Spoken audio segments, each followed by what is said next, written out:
Ya, terima kasih Anda masih bersama kami di Seputar Aceh. Pemirsa, pelaksanaan pemilu Pilpres dan juga Pileg tinggal beberapa bulan lagi. Pemerintah Kabupaten Pidi berharap pemilu tahun 2019 ini dapat berlangsung damai dan demokratis. Semua masyarakat memiliki hak yang sama dalam menentukan pilihannya, baik pemilihan anggota legislatif ataupun pemilihan presiden. Alhamdulillah, saya akan usahakan sedaya upaya saya.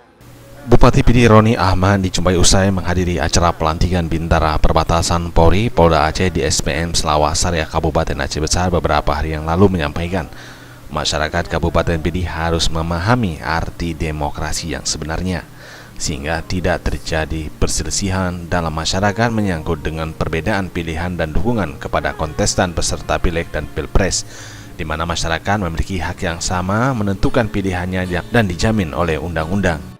Sebenarnya masyarakat kita yang pertama kali itu harus memahami bagaimana demokrasi.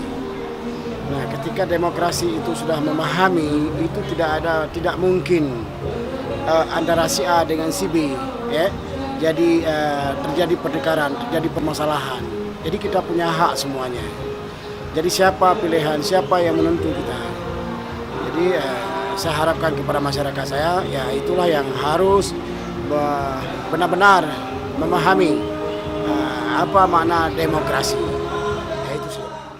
Samping itu, Bupati Roni Ahmad berharap pesta 5 tahunan bukan ajang permusuhan dan perpecahan dalam masyarakat.